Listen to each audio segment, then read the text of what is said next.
Right, I hope you're all doing well. I wanted to just talk briefly about the power of using your voice as a female. So, I will tell you guys a little bit about myself. For the longest time, I did not have a voice at all.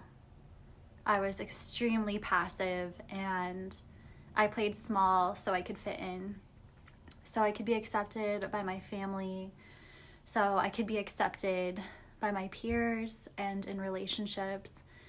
And I just at my core wanted to fit in so I could be loved. And that is a normal human desire to want to be loved and to fit in and be accepted. But we all deserve that love and acceptance for who we are and to be authentic. And we shouldn't have to play small to please others. So I just wanted to talk about that and in how it's been in my experience. From a young age, we all start out in this world authentically ourselves, and we're not trying to act or put on a show as a child. We're just ourselves. And I was told frequently from a young age that I was weird for being myself. And I was told the things that I was doing or interested in were weird, not only from friends at school, but from my parents. And it didn't feel good. So I learned from a young age that to be accepted by other people, I had to change who I was to fit in and to get that love that I desired. So I tried playing sports. I tried doing what other people were doing. I wanted to be good at sports like my brothers were, which I wasn't. It just wasn't there for me, and it wasn't a passion for me either. But I just wanted that love and acceptance so bad that I tried and failed at things that I didn't even really care about, in hopes that I would eventually be accepted for it, where my passion was more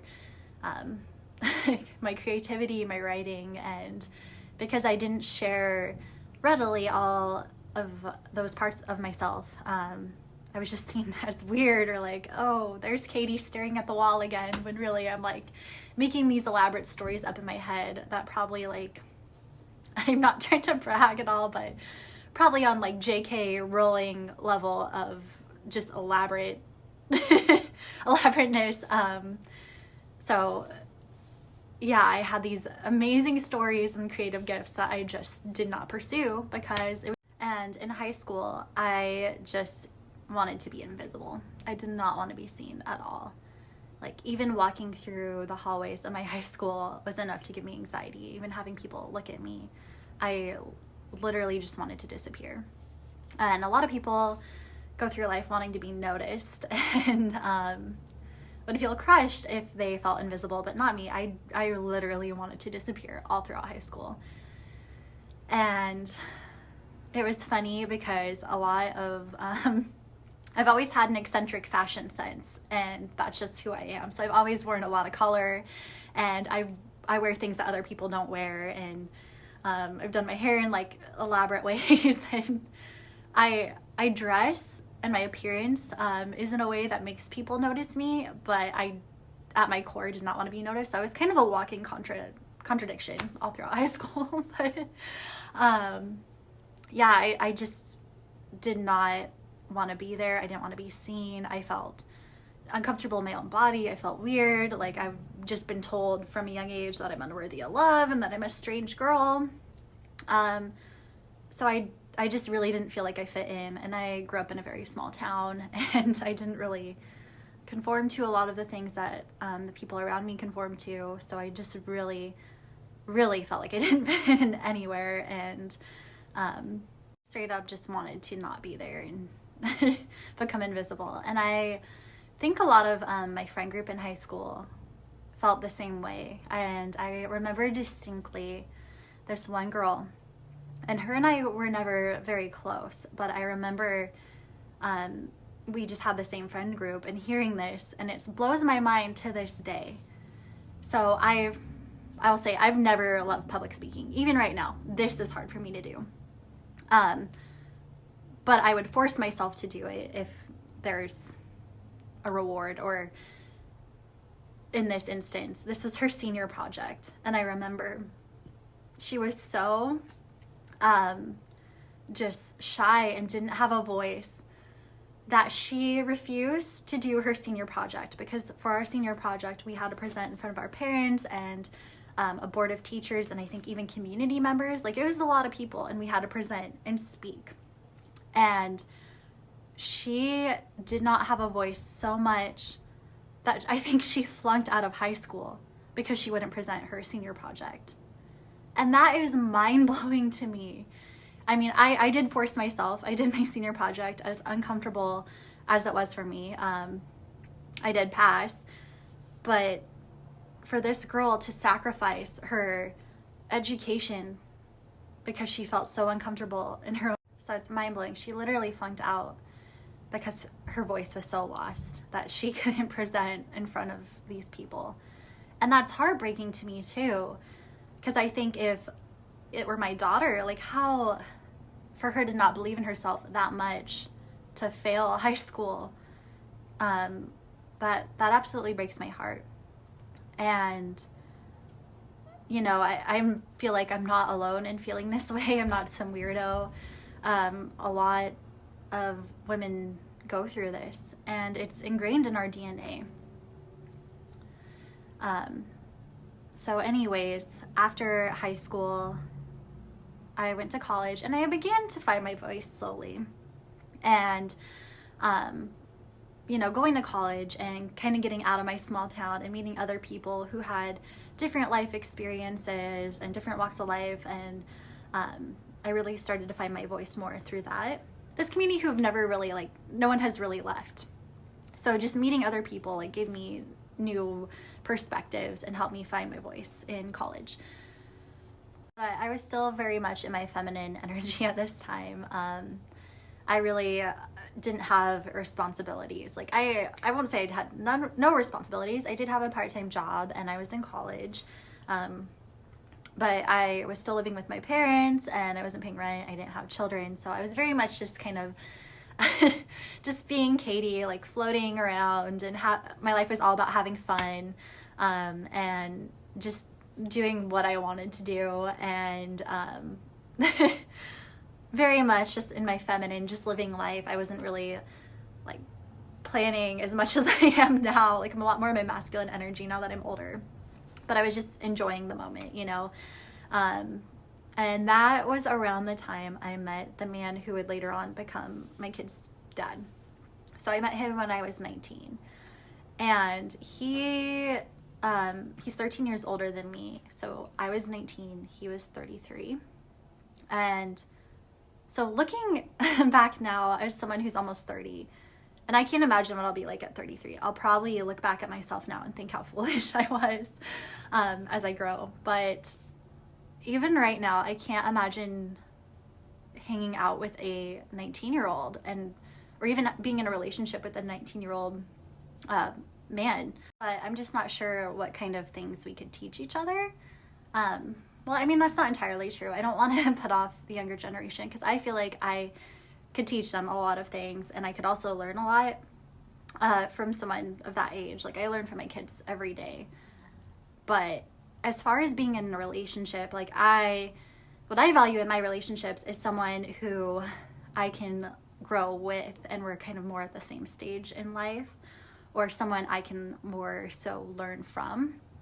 And I don't know, I'm in such a different stage in my life now than when I was 19, I was just, you know, very much in my party stage and just having fun. And right now, I still have fun. I have a lot of fun. I mean, that's just who I am as a person. But I'm also very, like, responsibility focused. I'm a mother now. Like, I'm planning for my future. And then I just wasn't so much. So looking back now, that really kind of tells me what kind of person he was. With me being so young, and it didn't feel weird because he would assimilate and, like, hang out with my friends and stuff, and, like, we were all just partying or whatever we were doing, just having fun, and he was very much into that. But looking back now, it kind of tells me he was immature, for one, and also with him being so much older and having much more life experiences than me at that time, tells me he was really kind of taking advantage of my age and naivety. So we met, and it was kind of just, you know, everything happened really fast. We fell in love very fast. Like, it was very intense. And that was when I moved across the country to live with him. So I went from my parents, and really, I was still very much a child, like, I depended on them, to moving across the country with this man. And when I did that, I don't want to say, like, he was not like a father figure at all. But it was very much like almost a parent-child relationship, because I was dependent on him for so much. And not just financially dependent. I don't want to say, like, you know, I moved there to be financially dependent on him, because that wasn't the case. It was more so I lacked my own voice so much that he would speak for me. So we were renting when we moved across the country, and we called our landlord Gangsta Granny, because she was an older woman, and she was just a bad bitch. Like, she drove a Tahoe. She would be blasting Rihanna, that Rihanna song that was popular at the time, the Pour It Up. She would drive around blasting that, and she was just very much about her money. And I would talk to her, but I would talk to her as this, like, this almost obedient little girl. I would, yeah, hi. Like, I was just nice, and very much didn't have a voice. Like, I was not a controversial person at all. I really didn't challenge anyone. I was just polite and like a good little girl.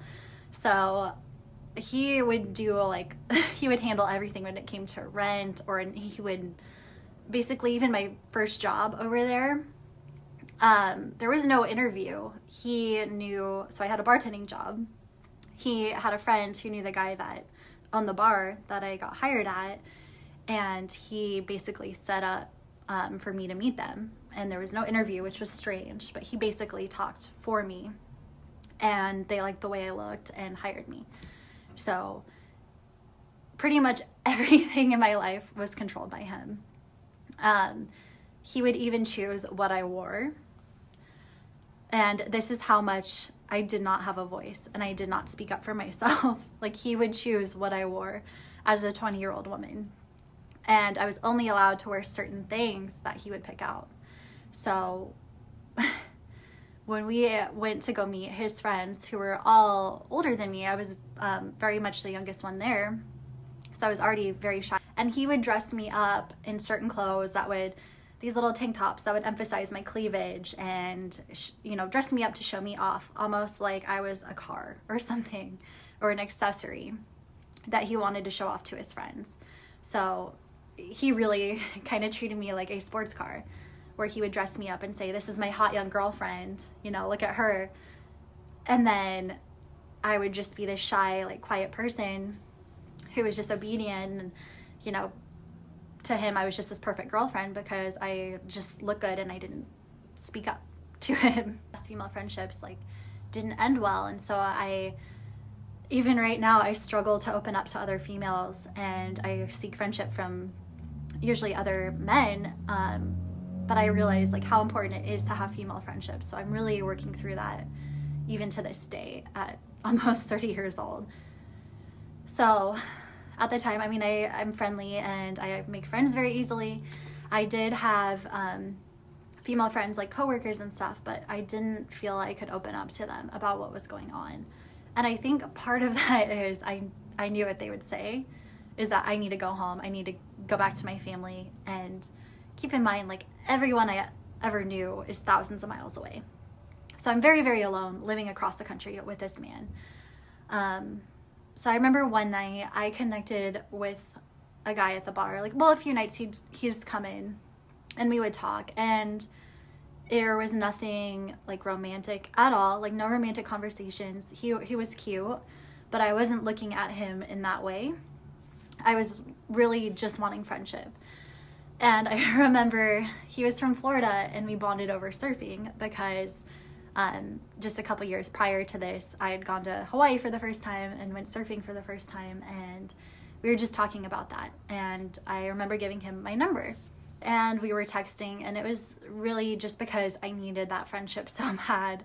And I couldn't talk to my ex about anything. I couldn't tell him how lonely I was because he would have just gotten really upset with me. So I was just looking for someone so I wouldn't feel so alone and just someone to talk to. So we had been texting, and again, nothing romantic, like nothing sexual, anything like that. And this is the first night where things got physical between my ex and I. So he had been drinking, and at this point he was drinking every day, and not just like a couple beers, like fists of Jaeger. So he was drunk out of his mind, and it happened every night, and I had just gotten used to it. And I remember it was late at night, and we were down by the lake where we lived at. There was a lake nearby, and we were talking, and he would go through my phone every night. Like every night he would go through my messages and see who I was talking to. Right there is a red flag, but I just ignored it at the time. I thought it was normal. Like, this is my first relationship. He was my first love. I have nothing else to base it off of what was normal and what wasn't. So it was like the nightly routine of him going through my phone, and he saw the text messages from this other guy. And he was like, who's that? Who are you texting? Who is this person? And I was honest with him. I was completely honest. I told him that I had been feeling very lonely living out here. And that I needed a friend, and I had met a guy at the bar, and I was seeking friendship from him. And he freaked out. He said, the only friend you need is me. What the fuck? Like, you don't need any other friends. I remember I had this necklace that I wore every single day. It was my favorite necklace. And it had these like long black gray string, like not strings, but they're like beads. And it kind of like emphasized my cleavage. It just like looked really good on. It was kind of Egyptian looking, and I wore it every single day. I've never found a necklace like that since. And it was just really unique. And I don't know, I'm a sentimental person. So a lot of jewelry has sentimental value to me. But I remember him just ripping that necklace off my chest, breaking it, and then throwing it into the lake. And I just cried like a little girl, because my necklace was ripped, and I was very upset. And to this day, I haven't found another one similar to that. And it just felt really violating and disrespectful, because he saw me every day. He knew I wore that every day and how much I love that necklace. So he just ripped it off of me. I was already crying, and then he took it a step further and smashed my phone. And this was my first iPhone. So I bought it myself. I saved up money. Like, I didn't have an iPhone growing up. Like, I didn't have much money growing up, and it was a big deal for me to save up and get my first iPhone. So he smashed it to pieces so I couldn't use it anymore. And that was really like damaging to me, because, well, it had value to me. Like, I really worked hard for this, and he just smashed it. So now I didn't have any phone or any way to contact anyone. And I remember him grabbing me, and I'm sorry, like, even reliving this stuff, it's a lot of trauma that I'm still very much working through. So if my voice gets a little bit shaky, like, it's just hard for me to relive this, but I'm sharing it because I want to share this and make sure it doesn't happen to anyone else. But I remember him grabbing me by the neck and telling me that he's going to murder me. He's going to kill me tonight. Do you want to die? You want to die? You're fucking dying tonight, is what he said to me. And I remember just being so upset. But this is how little I valued my own life. I just remember telling him and really feeling this inside, like, yes, I want to die, just kill me. And I did at that point in time. I really did not want to live. I didn't value my life. I didn't think I was worthy of living. And sorry, I didn't want to cry. I should let it out. I know that these emotions hanging around. Like, it's not good to carry that in. I should let it out. But I really didn't want to live. And yeah, I just told him, do it. I want to die. And I really, really felt like I wanted to at that time. And I think he was expecting a different reaction. I think he was expecting me to be more afraid. I think he was maybe even expecting me to fight back, but I didn't.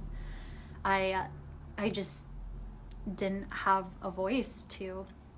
And so I just told him I wanted to kill me. And I remember him driving off in the truck, drunk, as he always was, and just leaving me there by the lake, crying. No phone to call anyone. And eventually him coming back, and I don't remember a lot of the rest of the night, but I do remember us going back home.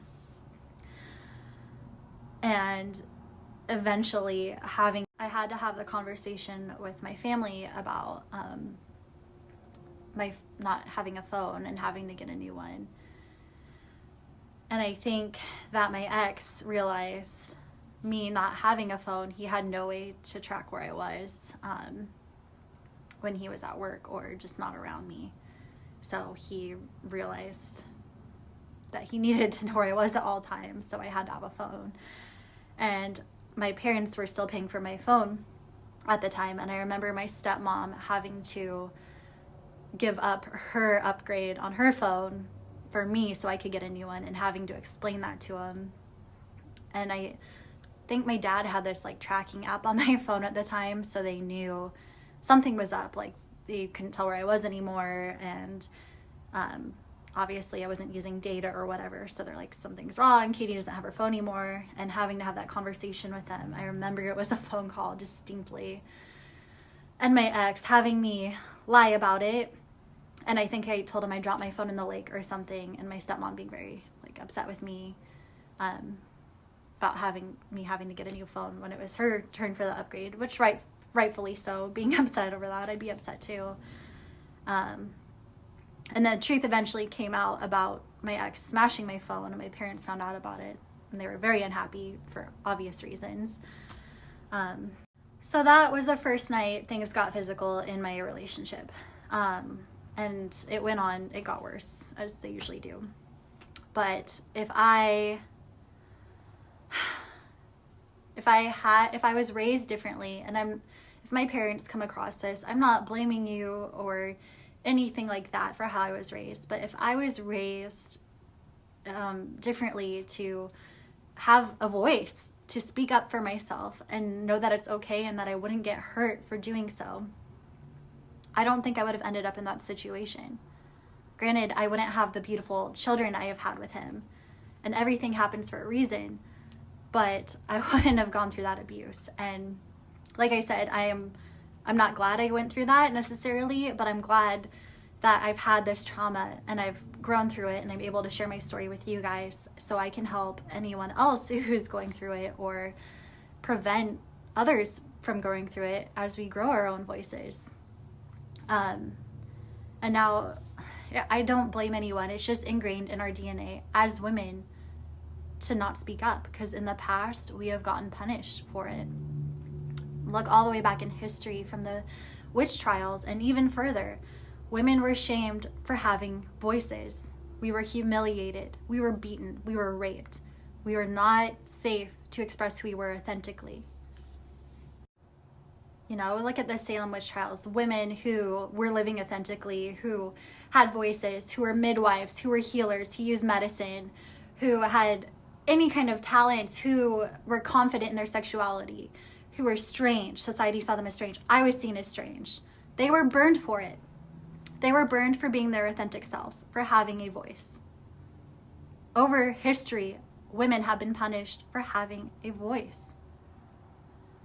Even before the witch trials, women were shamed by walking through the streets with bells for speaking up against their husbands.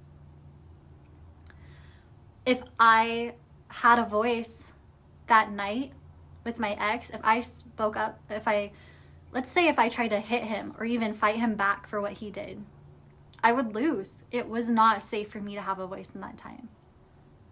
And it's not It's just fact. Physically, he would have overpowered me. He may have even killed me. At the very least, he would have hurt me very badly if I would have fought against him. So whatever power is higher than me, my inner knowing protected me that night, as they did many, many times in my life that I should have been dead. You know, I have had to keep my voice down, as many of us have had to do in abusive relationships. So now learning at 30 years old to have a voice again, to live authentically again, to know that it's safe to coming out of an abusive relationship, it takes a lot of work and a lot of healing to do that. Even to film this video right now, I've never spoken about this before, especially for who knows who's gonna watch it. And I know that I wanna help people who are going through this now or who have gone through it, or to prevent someone from experiencing this. It is okay to have a voice, and you should be powerful. I want to share about last year. My ex came back into my life, and if any of you know me personally, you probably know what I've gone through the last year and a half. And he hacked into my Facebook and posted videos and pictures of me that should never be on the internet. And he was threatening me, threatening to just horrible things I'm not even going to say right now. And I think he expected me to not have a voice. And I think he expected me to be the Katie who I was in my 20-year-old Katie, who didn't stick up for herself. The Katie who let herself get abused, the Katie who wanted to die and didn't love herself enough to get out of that situation. That's not what he got. And I have these archetypes that live inside me. As many of you know, Arya Moon. Arya is my business name, but she is also the archetype within myself that is a healer, that is a yoga instructor, and she's very, very much the evolved version of myself, the spiritual version of myself. And she's calm and she's powerful, but she's powerful in her calm. He didn't meet Arya, and he didn't meet Katie that night. He met, I call her Soraya, and Soraya is a bad bitch, and that is my anger, this deep anger that I have inside me, and she's powerful and not afraid of anything. And so he was threatening me, and I think he expected me to be afraid, which I'm not going to say I wasn't afraid, because of how unpredictable he is and has been in the past. I was terrified of what he actually might do. But I also was Soraya, channeling Soraya, and I had my voice, and I told him, you know, he was threatening basically to come kill me. I said, do it, come over here, let's fight. Like, I was challenging him, and he was not expecting that. He wasn't expecting me to fight back. He wasn't expecting me to be, and I've had a lot of anger the past year, and I'm learning to channel that in a healthier way. Soraya comes out when I need her to. She's still in here. She's still very much within me, but I channel Soraya when I need to. That time in my life, I was very much hurt and angry and just destructive and, you know, not my highest self. Anyone who tried to date me at that time, I was not the best. I was a lot more selfish and just angry at the world. So while I encourage women to come into their feminine power and to find their voice, it's so important that we do so. I'm not encouraging us to be angry all the time and these angry feminists. Like, feminism is great, but, you know, we're not out here hating men type of feminists. I'm not encouraging that at all. I realize there's balance and we need each other to be equal. But I do encourage women to find their power, find their voice, be authentically you, as weird and out there as you are. Just be you, be authentic, and know that the right person's gonna love you for that.